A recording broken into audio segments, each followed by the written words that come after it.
website, DIY What Can I Do, and that's www.diywcid.com. The intent is to have a self-sufficient crowdsourcing site for environmental-based media where users can go and post everyday discoveries on what's going on right in their corner of the world, or as I like to call it, sharing the good news. So as you can see right here, we have a crowdsourcing site, which for those of you who don't know, it's a website that collects media with a certain theme. So it's people sending in media and ideas so that we can all experience a common theme together. Okay, and the reason why I created this thesis website is because I wanted to, instead of making one film, I wanted to encourage hundreds of others to make environmental films and to make environmental media and be able to share it in the same way that many environmental media artists do. So just a little background on that. DIY What Can I Do had its official release in the beginning of February. Since then, I have had 29 registered users, 162 fans on the Facebook fan page, and 69 Twitter followers coming from around the world, and adding to that number about one a day. Since then, I've been in contact with Twitter and posting several Twitter updates spaced out during the day with Hootsuite, including links to articles about practicing sustainability along with the posts from media contributors. And if anybody's interested in Hootsuite, I can tell you a little bit more about it later. It's just a professional Twitter tool. The intent is to have a completely self-sufficient site where the environmental media will continue to grow and spread the social networks on its own. And once I have enough interactions, I plan on creating a worldwide environmental film. So when you have enough media collected, I have enough users, I can use all those users to create a film with a particular theme. So I can contact all of them and put out sort of a call for footage or anything like that. And then that brings them all together and you can make a film out of the contents. So over the past year, I've used a number of methods and strategies to make the process as user-friendly as possible. As of right now, the site requires only a single click to send an email, which then posts and simultaneously tags and sends the post to numerous social networks attached to the email, including Facebook, Twitter, YouTube, and Flickr, depending on the media. And just want to show you a little bit about the site itself. So the site was created on a Drupal platform and consists of several pieces, including a link to each media channel. So what I've got here is I've got sections where you can post a video. So it links to the YouTube channel and also a channel called 12 Seconds where you can post up to 12 seconds of video at a time. And that's all you can post. It's really just, it makes it so that you don't have to feel like you have to make an entire film. It's just little snippets of video. So each section links to the different channels. You can see contributions. Welcome to the DIY What Can I Do? An automatic playing video on the main channel. Okay? So, and also the 12-second sites right here. So then if I go back, there's also posting photos, which I feel has actually been the most successful so far, because what I can do is I can go to the Flickr channel, and now you see I've got a bunch of different content from all over the place. You see mostly by me, because I just go around and take a bunch of pictures and just email them from my phone, which I'll show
send this page or any other one that's on the site, you can immediately send it away. And then also on the main page, I have a link to a Google Map. And the Google Map is a series of embedded points on a map that show where the different postings are taking place. So you can get an idea of where they're coming from all around the country, all around the world, anything like that. And right now you see we're pretty much limited to the US. But there are plenty of people following on Twitter, and they know about it in other countries. So we'll see what happens over the time. And also, okay, so I'd like to just give a quick demonstration of how the site works. And what I have is just my phone right here. So what I can do is I can just take a photo from my phone, which I've done a lot of times. You just go around and you look for good news in the environment anywhere around you, so you can see anything, so you can see what's going on in the section of the world that you may be taking the picture. So if I just take a picture of myself, hopefully I got it. It's a pretty bad picture, but it's going to be all over the world in a second. So I've got a picture on my phone right here, and I choose my email address, which is attached to the website.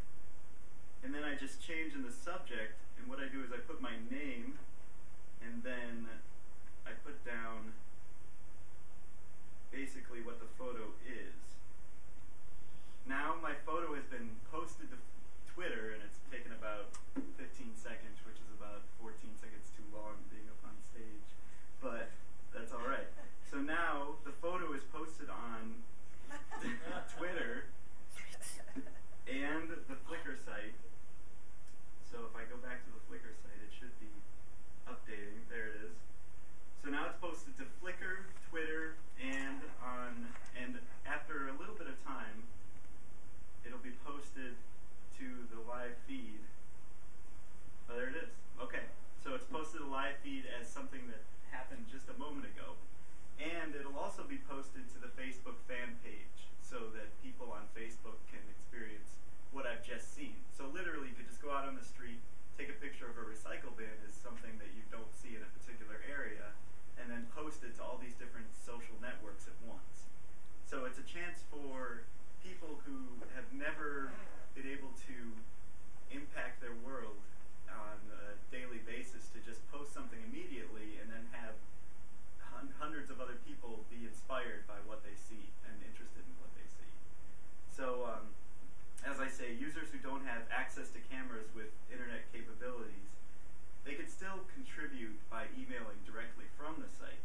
So if I have, basically, if I decide to share a photo, let's say, if I click on share a photo, it brings you directly into the mail server that you'd like to send it to, adds a subject and a place for your name to the email. So it's really just as simple as that. And I'm hoping that encourages more people to just post and get over the fear of just posting something and going through all the processes. Challenges for the future